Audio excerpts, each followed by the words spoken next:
Oi, oi, gente! Tudo bem com vocês? Vou esperar aqui entrar uma galera enquanto o Insta avisa que estou online.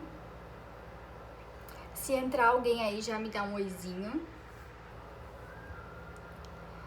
Carol entrou na live, Larissa, legal. Ó, pra vocês que estão aí na live, o tema de hoje é sobre saúde intestinal. Patrícia Supimpa, Larissa, Carol estão online. Então hoje é sobre saúde intestinal. Vamos falar sobre esse tema que é muito importante, que não é só digestão que o nosso estômago faz. Jéssica Nutri, minha amiga querida, está também na live. Se você tem alguém que sofre com gastrite, refluxo, excesso de gases, úlceras, então compartilha essa live com essa pessoa. Manda aqui nesse triângulozinho, né? Essa live para ela assistir, que vai ter dicas muito bacanas sobre como a nutrição pode ajudar nisso. Eu resolvi deixar esse tema fixo sobre intestino, gastrite e úlceras, mas se não der para falar da parte intestinal, porque foram muitas perguntas também da parte intestinal, eu vou deixar para semana que vem, tudo bem? Então, tá entrando aqui mais gente, Soraya, Dri, Nutri, tudo bem? Então, vou esperar aqui dar uma estabilizada na conexão. Tá tudo bem? Tá travando? O Wi-Fi aqui de casa não tá muito legal. Então, contem aí pra mim se tá travando, se tá tudo bem com a conexão. Senão, eu coloco no 4G, tá bom? Flávia também entrou. Ana Lúcia. Legal. Vocês mandaram, né, várias perguntas pra mim. A Soraya mandou oizinho. Vocês mandaram várias perguntas pra mim, o que eu achei muito legal, perguntas muito interessantes. E aí eu criei um roteirinho pra tirar a dúvida de vocês, né, sobre esse tema. Se não der tempo de falar de tudo, a gente deixa pra uma outra live. Dá umas travadas na imagem, mas a voz está de boa. Alguém mais pode me contar se tá ok? Se tá travando? Pra eu saber se é a minha conexão ou é a conexão de vocês? Qualquer coisa eu vou pro 4G, tudo bem? Se alguém puder mais me dar um parecer sobre a conexão, estão me ouvindo bem? Entrou mais gente, Tainara, Lê, Ana Lúcia mandou que sim, que está me ouvindo bem, que bom. Tá ok, Flávia, legal. Bom, vamos começar então a falar sobre esse tema tão importante. O nosso estômago não faz só digestão, ele tem um papel muito importante na nossa imunidade, já que é uma das barreiras que temos. Ele também tem participação em absorver nutrientes e também na parte endócrina, que ele sim é responsável pela produção de alguns hormônios, algumas substâncias, ok? Então não é só a parte digestiva.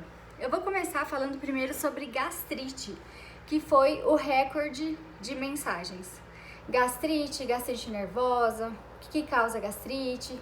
Então vamos começar sobre esse assunto. Alguém aqui que tá na live tem gastrite? Sofre com isso? Às vezes fica ansioso, já começa a dar uma azia, um mal-estar, o que eles chamam de gastrite nervosa. Ou já faz tratamento para gastrite, alguém aqui já faz tratamento? Se tiver, pode mandar aqui, contando. Então, o que é a gastrite? A gastrite nada mais é do que uma inflamação no revestimento do estômago. E pode acontecer por algumas razões. Muitas pessoas acham que é só o excesso de ácido que faz com que a pessoa desenvolva gastrite. Ó, Lê colocou que tem gastrite. Mas não é só esse excesso de ácido. Pode ser também uma falha no revestimento do estômago. Então, na parede do estômago, né, em todo o estômago, a gente tem um muco que acaba revestindo ele e protegendo do suco gástrico, que é extremamente ácido. E aí, o que acontece? A pessoa, ela pode até ter um pH normal. Vocês lembram disso das aulas de química? O pH do estômago, ele é ácido, né? Então, ela pode até ter um estômago com pH normal, só que o revestimento não está bom o suficiente, está pouco, né? E aí, essa acidez que é do próprio estômago acaba machucando a parede do estômago, tudo bem? E isso a longo prazo pode levar, por exemplo, a úlceras, entre outras doenças. Então, vamos só relembrar, é importante que não é só o excesso de ácido e pode ser também pela falta de revestimento do estômago. E é muito importante a gente cuidar disso, essa ferida na mucosa. E eu vou dar depois algumas dicas sobre como que a gente pode melhorar esse revestimento com a nutrição, tudo bem? E aí eu recebi uma pergunta, se é verdade que existe gastrite nervosa. Tem pessoas que falam que sim, tem pessoas que falam que não, mas a verdade é que todo o nosso sistema digestório está ligado sim com as nossas emoções. Tanto é verdade que já pode ter acontecido com você de estar num momento de estresse, ou de estar irritado, ou de estar muito nervoso e ter diarreia, não é verdade? Ou ter uma azia. A gente tem uma ligação sim do nosso sistema nervoso com o intestino, inclusive é muito mais do que a gente imaginou. 90% da nossa serotonina, em média, 80 a 90% é produzida no intestino, algo que pensava-se antes que era mais na parte do sistema nervoso. Então tudo começa, todo o nosso bem-estar, inclusive ansiedade, depressão, está ligado com o nosso intestino, tudo bem? Então veja mais uma vez a importância do nosso sistema gastrointestinal. Então, para quem está entrando agora, o tema da live é sobre gastrite. Eu vou falar aqui tudo que eu anotei e depois eu vou lendo o que vocês estão me mandando, tudo bem? Gastrite nervosa, então é super possível isso. E também existe um tratamento, tá? E aí eu recebi algumas perguntas de pode tomar tereré com gastrite? Posso tomar água com limão? Eu como tomate e faz mal? Ou então eu como abacaxi e sinto azia, sinto mal-estar. E aí fica muito essa questão do que pode, quando você tem gastrite, e do que não pode. E uma das recomendações que eu dou é para a pessoa observar, ela ver como que o estômago dela reage com um determinado tipo de alimento. E por que isso, né? Você deve estar pensando, mas esses alimentos são ácidos, limão, abacaxi. Por que pode, quando a pessoa tem gastrite, né? O que pode acontecer é que, assim, por mais que seja ácido na nossa boca, no nosso paladar, então o limão acaba sendo ácido, o abacaxi acaba sendo ácido, então por mais que tenha essa acidez, não é tão ácido quanto o suco gástrico do estômago. Lembra que eu falei que a gente tem um pH baixo no nosso estômago, então não chega a ser ácido como isso. E aí eu sempre falo para o paciente olhar a tolerância, né? Ele vê se ele consegue comer abacaxi sem ter nenhum mal-estar, tomate, tereré, café, chocolate, e ele ir avaliando esses alimentos para depois a gente dar uma restringida, né? Pelo menos por um tempo, até restaurar essa mucosa. Bom, tem gente entrando aí na live ainda. Deixa eu só ver aqui o que a Letícia falou. Que ela parou de tomar refrigerante e melhorou 98% das azias. Muito legal. Porque ele acaba inflamando mesmo a parede do estômago. Então, e aí vem o uso dos omeprazóis. Vocês devem conhecer, existem vários tipos, vários nomes genéricos, né? Desse remédio, que nada mais é um inibidor da bomba de prótons. O que é isso, né? Ele vai inibir a formação de H+, que é a formação de ácido. Então, a pessoa, quando ela faz uso de omeprazol, ela tem como intenção diminuir a acidez do estômago. E isso, se for recomendação médica, tudo bem, mas a gente tem que ter em mente de que precisamos tratar a causa e não só o sintoma. Quando a gente faz uso de omeprazol, a gente sente uma melhora significativa nos primeiros dias, né? Porque além dele diminuir a acidez do estômago, ele dá uma anestesiada. Então a pessoa vê uma melhora, mesmo que excesso de acidez não seja problema dela, a gente vai falar sobre isso, ela vê a melhora por causa dessa sensação de anestesia. Mas a longo prazo isso pode não ser saudável, por causar deficiência de vitamina B12, que é super importante para a gente produzir energia, para se sentir produtivo, para ter disposição. E também porque ele acaba deixando a digestão de proteínas mais lentas. A gente precisa de um meio ácido para digerir proteína, que são as carnes, ovos, whey, queijo, iogurte, leite, então são esses tipos de alimento. Quando a gente não tem um meio ácido para digerir isso, porque vamos pensar, precisa do meio ácido. A pessoa faz uso de omeprazol ou de algo similar para diminuir a acidez. Então esse alimento, essa proteína não vai ser bem digerida. E aí ela chega no nosso intestino. Tem um desenho aqui. Ela tá aqui no nosso estômago, né? Ela não consegue ser bem digerida, então ela vai descer até o nosso intestino sem fazer a digestão correta. E aí podem acontecer alguns sintomas que aí muitas pessoas não gostam, que é a putrefação.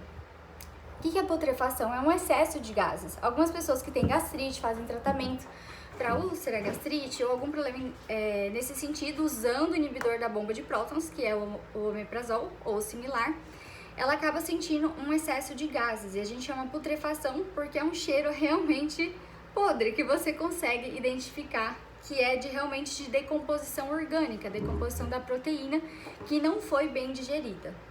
Então, muito importante a gente ver até que ponto precisa tomar essa medicação. Lembrando que nutricionista não passa remédio e nem fala pra você parar de tomar o seu remédio. Isso é com o seu médico, tá bom? Nós nunca vamos falar pra você parar de tomar remédio, precisa de uma orientação médica pra isso. Mas é muito importante ver o que de fato causa essa gastrite. Por que essa pessoa está tendo? É o estresse? É uma desbiose intestinal? É algum alimento alergênico que está gerando uma resposta inflamatória no corpo dela? Então precisamos sim descobrir a causa. E aí, falando de gases, eu recebi uma pergunta: por que a gente tem gases? E por que alguns alimentos causam mais gases? Então, primeiro, a gente tem mais gases. Por que a gente tem gases? Na verdade, é um processo fisiológico do corpo. É normal ter gases porque as bactérias do nosso intestino fermentam quando elas estão digerindo algum tipo de alimento. E reconectando. Tá tudo bem o áudio aí? Apareceu reconectando aqui. Só me mandem se tá tudo ok. Se vocês estão me ouvindo, se a qualidade tá boa, se não, mudo pro 4G. Então, o que acontece quando a gente tem gases? Nada mais é do que a matéria orgânica sendo fermentada, as nossas bactérias fermentando. Só que tem alguns alimentos que acabam piorando esse quadro, que são os alimentos mais flatulentos, como repolho, feijão, ovo, brócolis. Muitas pessoas sentem esse mal-estar com brócolis, ok? Obrigada. E então é normal eles serem mais sulfurados, por isso a gente tem mais gases com ele. Mas ter gases é um processo fisiológico. O que não é normal é o excesso dos gases. E aí que tem alguns porquês da pessoa ter mais gases, né? Um deles é o uso de chiclete, pessoa que fica mascando chiclete o dia inteiro. A pessoa que fuma tem maior chance de ter gases. Falar durante as refeições, então é algo imperceptível, mas a gente acaba engolindo esses gases, tudo bem? Quando a gente está se alimentando. Não mastigar o suficiente, que é a mesma coisa de comer muito rápido. Então, quando a gente não tem o processo da mastigação, a gente não consegue quebrar o alimento da forma que ele deveria chegar no nosso intestino, no nosso estômago, esse alimento ele vai fermentar mais. Porque o estômago, ele não tem dente. De alguma forma, ele vai ter que trabalhar mais, as bactérias vão fermentar muito mais por causa desse alimento, que não foi bem digerido, porque a digestão começa na boca. A gente precisa mastigar mais o alimento, precisa comer devagar, para não ter esses sinais e sintomas que são tão desconfortáveis. Então, comer muito rapidamente pode sim dar gases. E recebi uma pergunta que tem tudo a ver com isso. Se pode fazer uso de Lufital diariamente. Eu acho que o nome dela é Fran, que me mandou. Se você tiver aí, Fran, essa daí é pra você. Se pode usar Lufital diariamente, se ele realmente funciona. Então, Lufital é uma prescrição médica. Tem gente que vai na farmácia, compra por conta, começa a usar, mas ele é pra usar em determinados momentos e tem gente que acaba fazendo uso diário. Veja bem, se o seu problema é gases diariamente, a gente precisa investigar um pouco mais. Pode ser que o buraco pode ser mais embaixo, então a gente precisa investigar isso. E aí tem algumas outras opções, além do Lufital, formas mais alternativas, mais saudáveis, que podem te ajudar nisso. Se você tem um excesso de gases, tintura de alecrim pode te ajudar. Chá de alecrim, se você não tem acesso à tintura, você pode tomar o chá antes das refeições ou quando houver algum mal-estar. A gente tem ainda outros tipos de chá que podem ajudar, como o de espinheira santa, que é digestivo, como o guaçatonga, que também é digestivo, e o carvão ativado, que eu descobri recentemente com a Jéssica Alves, que o carvão ativado ele ajuda também a eliminar as toxinas do corpo, e se você tá com excesso de gases, isso pode ajudar bastante na hora que tá com aquela distensão, aquele desconforto, aquela cólica abdominal. Então fica aí a dica para você procurar outras alternativas saudáveis e não só o uso do Lufital, que já é uma medicação. Olá, a Carlise entrou também. E aí a gente precisa entrar num detalhe muito importante que poucas pessoas falam. algumas pessoas elas têm problemas no estômago, não só pela falta, pelo excesso do ácido, elas têm também pela falta do ácido. E aí que existe duas coisas, que é a hipocloridria, é a falta do ácido, ou seja, tem pouco ácido, e a gente tem a hipercloridria. Então é muito diferente o tratamento para essas duas. A gente consegue ter uma noção disso com alguns sinais e sintomas que o paciente tem. A gente consegue diferenciar. Mas elas têm muitas coisas em comuns. Então alguns detalhezinhos que vão fazer com que você perceba se a pessoa é hipoclorídrica ou hiperclorídrica. Então se você tem gastrite, fica aqui comigo que você vai talvez se encaixar em algum desses. Então as duas, tanto a hipo quanto a hiper, elas têm azia, a pessoa pode sentir azia e pode sentir eructação, que é o arroto, está presente nas duas. O que vai de fato mudar é se o mal-estar dessa pessoa é antes dela consumir o alimento ou se é depois dela consumir esse alimento e se ela digere proteínas bem. Então, quando a pessoa ela tem falta de ácido no estômago, ela se alimenta e após a refeição ela sente um mal-estar. Então ela fica rotando, sente que tem azia, sente que aquilo não digere fácil. Ao contrário da pessoa que é hiperclorídrica, que tem muito ácido no estômago, ela passa mal quando ela não come. Então ela fica às vezes algumas horas sem se alimentar. Por exemplo, a pessoa que acorda de manhã já passando mal, já com o estômago ruim. Então ela tá ali um período sem se alimentar. E aí o estômago continua produzindo ácido, porque o meio está muito ácido. E o problema dessa pessoa é a hipercloridria, ela tem um excesso de ácido. Qual que é o certo? É a gente se alimentar e aí, nesse caso, o nosso corpo liberar o suco gástrico, que é esse suco mais ácido. Mas aí a pessoa não se alimentou e o estômago continua lá, liberando suco gástrico, então ela sente esse mal-estar quando ela não se alimentou ainda. Essa é uma das coisas que dá pra gente diferenciar a hipercloridria da hipo. E a segunda é sobre a digestão de proteína. A digestão de proteína, quando a pessoa ela tem falta do ácido no estômago, ela é uma digestão lenta. Então, aquela pessoa que come um churrasco no domingo, meio-dia e 5, 6 horas da tarde, ela tá arrotando, ela tá com aquilo pesado, ela ainda não tem vontade de comer nada, como se aquilo tivesse indigesto. E já a pessoa que ela tem hipocloridria, já é normal a digestão da proteína. Então são essas duas diferenças que a gente consegue ter um pouco mais de noção se é a falta de ácido ou se é o excesso de ácido. Tudo bem? Vocês acham que tem hipo ou hiper? Quem falou aí que tem gastrite, que conhece alguém que tem gastrite, é mais hiper ou mais hipo? Depois vocês me contam. E aí existem alguns tratamentos na nutrição que a gente pode fazer, por exemplo, um desmame do omeprazol, se for o que o seu médico recomendou.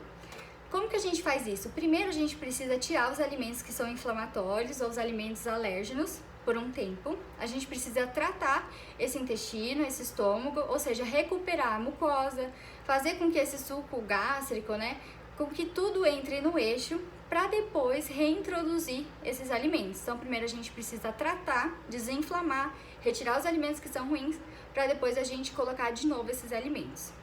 E a gente pode utilizar de algumas estratégias naturais, como o chá de gengibre ou gengibre macerado numa água gelada.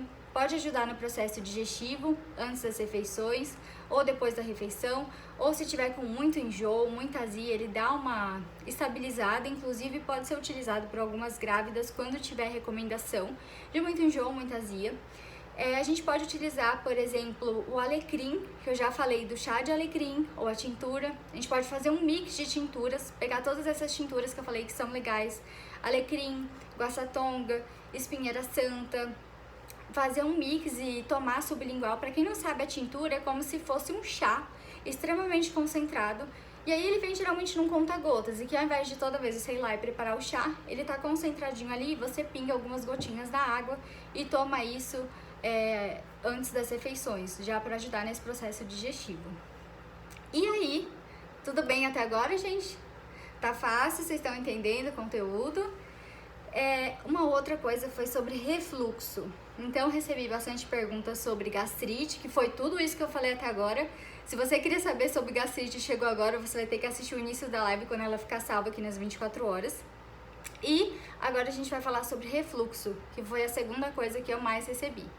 O que acontece quando a pessoa ela tem refluxo, né? Vamos começar com por que ela tem refluxo.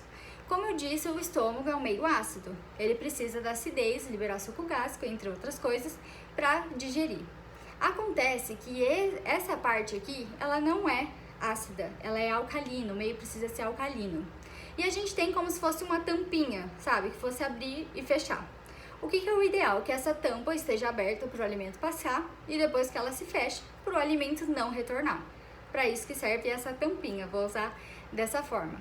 Só que quando a pessoa ela tem refluxo, é como se isso tivesse meio frouxo, não fosse muito regulado.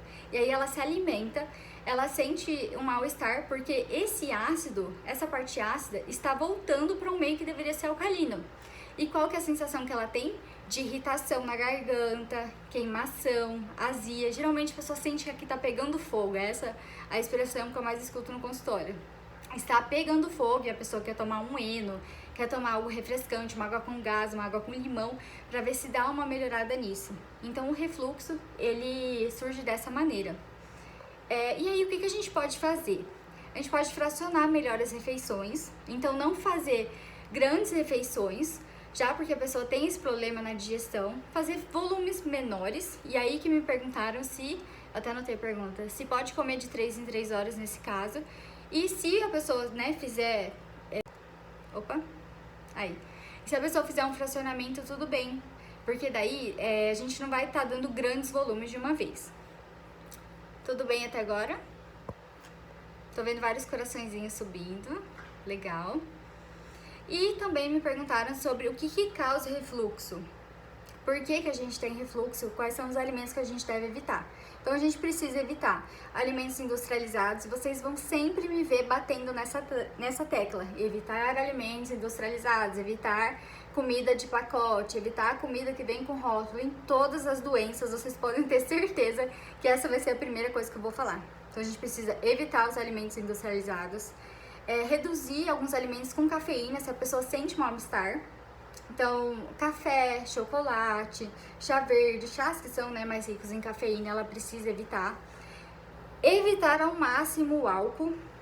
E aí eu já recebi uma pergunta assim, mas eu gosto de beber, eu gosto do café e eu tenho refluxo, agora o que eu faço?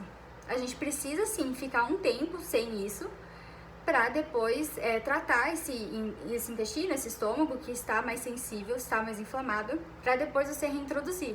A pessoa, eu não consigo ficar sem café, eu não consigo ficar sem álcool, e aí que vem a pergunta, o que é mais importante para você? Né? Se essa dor fosse tão grande assim, você ia pensar mais um pouco em tentar evitar isso pelo menos por um tempo, né, para concluir o tratamento. Outra coisa que atrapalha muito é o cigarro e bebidas gaseificadas, refrigerante. Como foi a lei que falou, né, que passou a evitar refrigerante e melhorou 98% da azia e da gastrite dela. E aí, gente, vocês estão comigo? Querem fazer alguma pergunta? Cláudia mandou um olhinho, a Fran mandou assim. O que é esse olhinho, Cláudia? Estão gostando do conteúdo?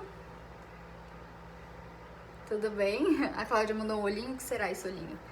E recebi algumas outras perguntas sobre intestino irritável ou permeável. Água com gás também pode causar, depende da sensibilidade da pessoa, tá? Tem que ver como que ela se sente.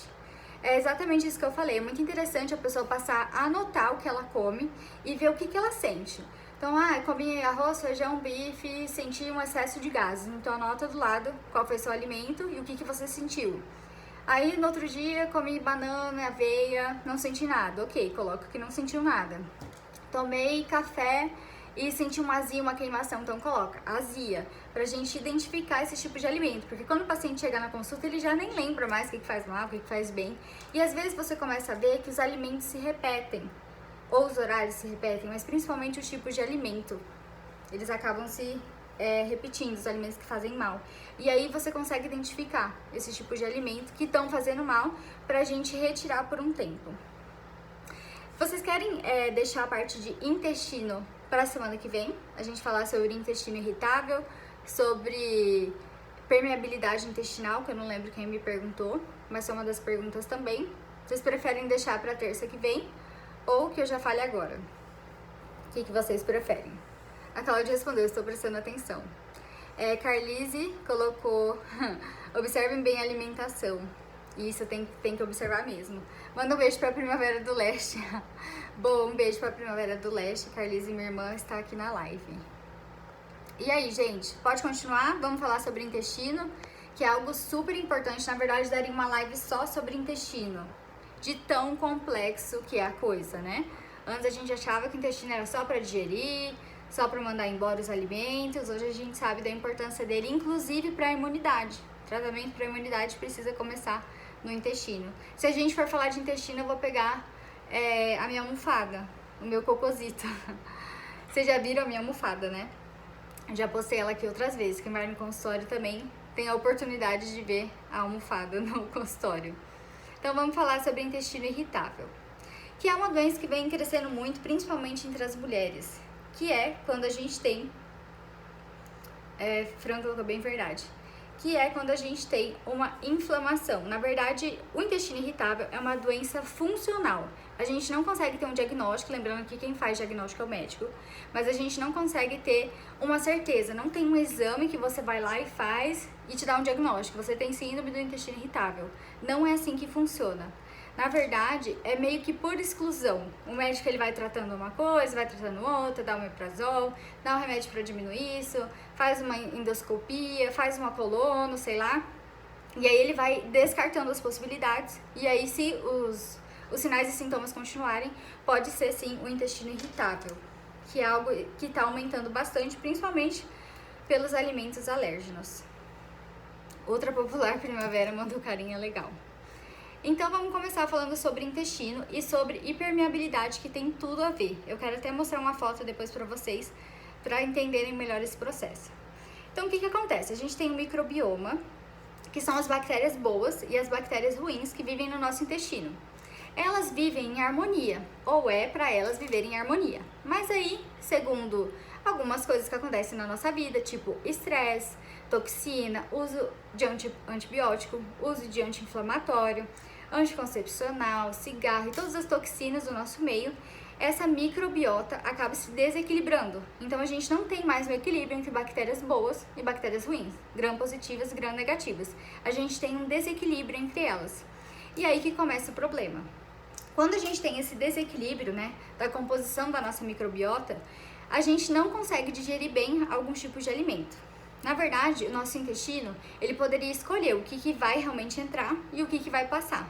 Então, quando a nossa microbiota está saudável, alguns alimentos vão passar reto. Agora, quando a nossa microbiota está permeável, ou seja, é como se fosse uma peneira, não era para existir essa peneira, era para essa peneira não existir, na verdade, e aí quando o nosso intestino está permeável, é como se fosse uma peneira que acaba deixando todas essas toxinas, essas coisas ruins entrarem. Partículas de glúten, partículas de alimento não digerido. E aí o que acontece? Isso acaba gerando uma resposta inflamatória para o corpo. Então veja bem, não era para o corpo se preocupar em combater um tipo de alimento, uma partícula de alimento que não foi digerida. Não era para ele estar fazendo isso. Só que ele começa a gerar uma resposta imune, ou seja, ele passa a brigar com essas partículas que estão entrando no nosso intestino e isso gera uma resposta inflamatória. Qual que é o problema disso a longo prazo? De início, a pessoa pode não perceber nada, nenhum sinal e sintoma, mas a longo prazo ela pode perceber que a imunidade dela está piorando. Então ela começa a ter herpes, candidíase, pegar resfriado.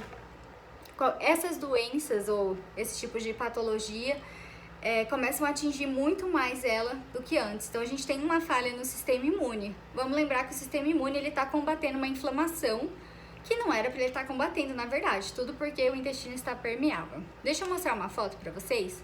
Deixa eu virar aqui só para vocês entenderem como funciona. Estão conseguindo ver a foto? Tá tudo bem aí com a foto? Então isso a gente chama de leaky gut, como se fosse uma falha no nosso sistema de defesa. Aqui a gente tem um intestino saudável. Essas são as células do intestino e vocês podem ver que elas estão todas juntinhas pela tight junction, como se fosse uma junção forte, como se elas estivessem amarradinhas umas nas outras. Isso é um intestino saudável. Então, quando vem aqui, ó, patógenos, comidas que são alérgenas, e elas tentam passar por aqui, elas não vão conseguir, né? Porque tá tudo bem amarradinho, bem apertadinho, vocês estão vendo?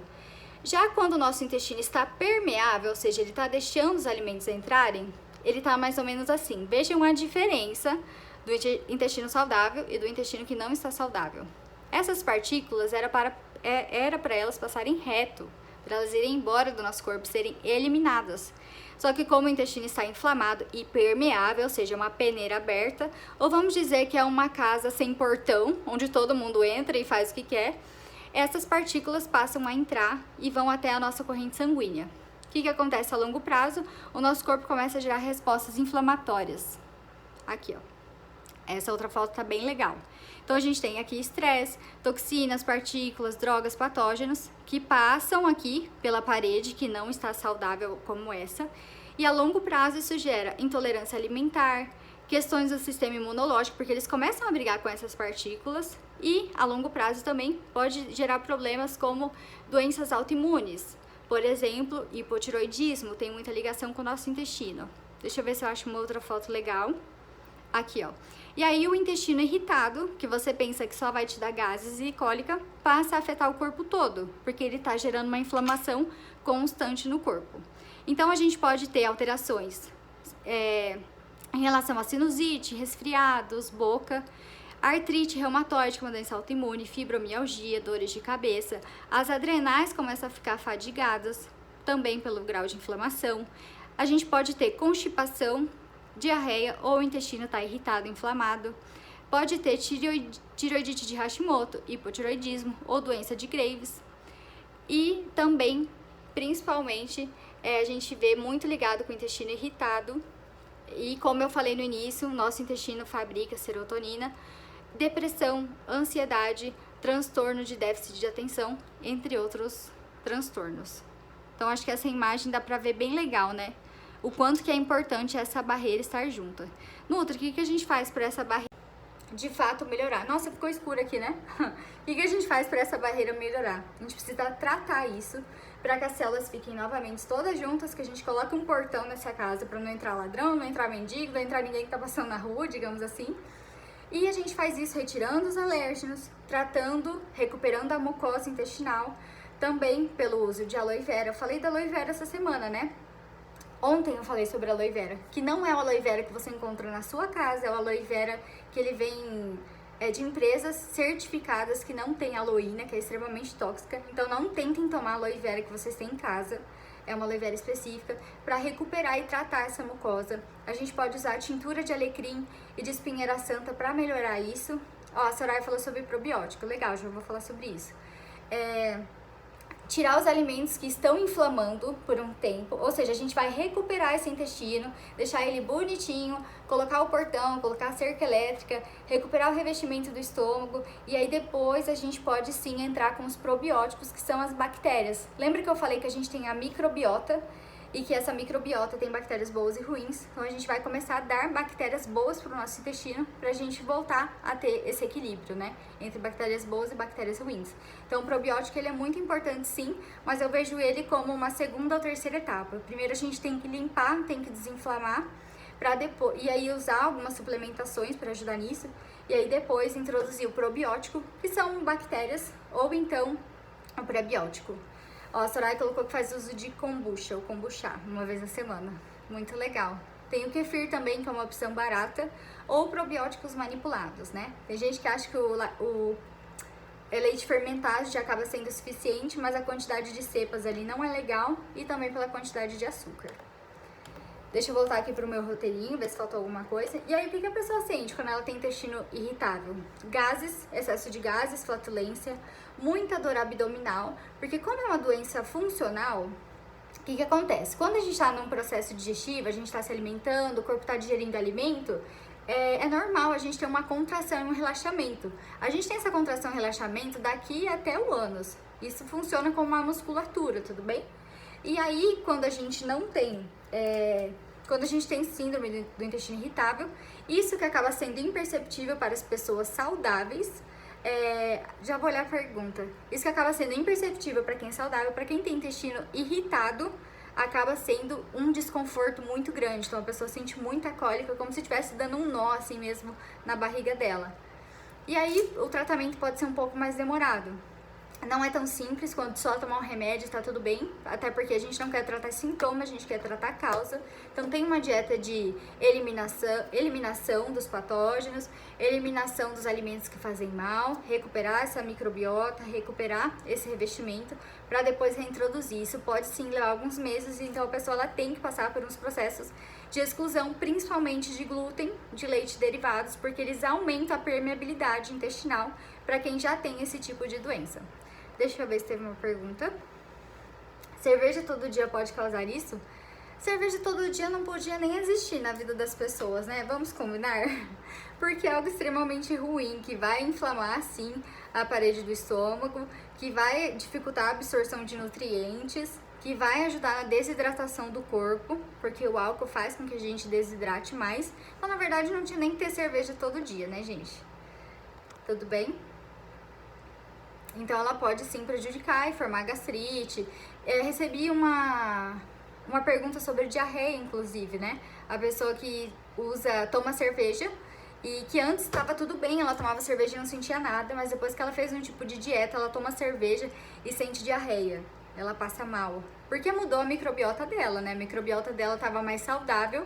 E aí, quando a gente faz uso da cerveja, a microbiota fica toda desregulada. A gente tem essa desbiose que eu comentei. E aí a pessoa pode sentir diarreia, distensão abdominal, pode sentir gases. Então é normal isso, quando a gente faz uso de bebida alcoólica. A Fran colocou, nossa, como somos leigos. Mas eu estou aqui para ajudar vocês nisso. Eu espero ter ajudado um pouco nessa live. E aí, gente, tudo bem? Podemos encerrar por aqui. Vocês têm alguma pergunta? Estou aqui à disposição. Se você chegou agora nessa live que é sobre saúde intestinal, a importância da gente tratar o intestino, gastrite, úlcera, gases, então você volta nela, que ela vai ficar salva por 24 horas. E assiste desde o início, porque tem muita informação bacana que você pode usar através de chás, de tinturas. E claro que se os sintomas forem muito graves, você precisa sim procurar ajuda médica, né? Procurar um gastro e depois procurar uma nutricionista para de fato mudar os hábitos alimentares, que essa que é a base de tudo. Então vamos encerrar por aqui. Não vi nenhuma perguntinha por agora. Agradeço muito a presença de vocês. Espero fazer live na semana que vem. Eu recebi alguns assuntos como síndrome do ovário policístico, candidíase, infecção urinária. Então a gente pode fazer talvez uma live sobre saúde da mulher. O que vocês acham? Bem legal, né? Poderia ser na semana que vem esse tema. Uma última pergunta, desinchar ajuda? Na verdade, o desinchar ele é um mix de ervas digestivas e diuréticas que podem ajudar na digestão, sim. Até porque ele tem alecrim, se eu não me engano, ele tem gengibre, tem chá verde, então ele pode ajudar nisso.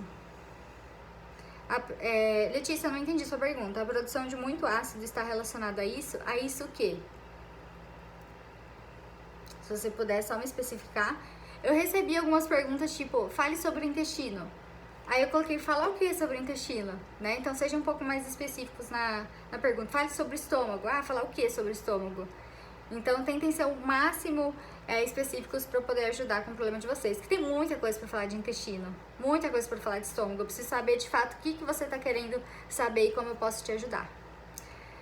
Vamos encerrar por aqui. A gente se vê na terça-feira que vem. Aceito sugestões de temas, né, pra gente conversar aqui. Eu vou deixar a caixinha de perguntas sempre pra vocês irem mandando o que vocês querem saber, tá bom? Muito obrigada a todos, boa noite. Compartilhem essa live com quem tem problema com digestão, com quem precisa disso. Tá, deixa eu só... Letícia, esqueci o nome agora, o fato das paredes estarem separadas. Na verdade, acaba desregulando tudo. Não vou te dizer que aumenta ácido, mas aumenta a resposta inflamatória do nosso corpo, sim. Fran, de onde você é? Não sei de onde você é. Podia vir atender aqui uma vez no mês. Gente, se me chamar eu vou, mas tem que ter bastante paciente. Tem que ter bastante paciente para compensar a viagem, né?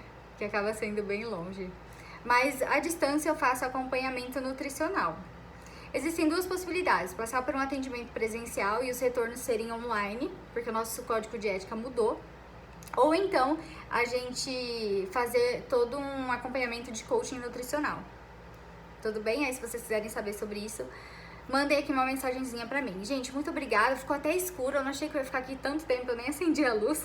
Mas a gente se vê na semana que vem. Muito obrigada, tá bom? Beijo a todos e a gente vai se falando aqui por direct.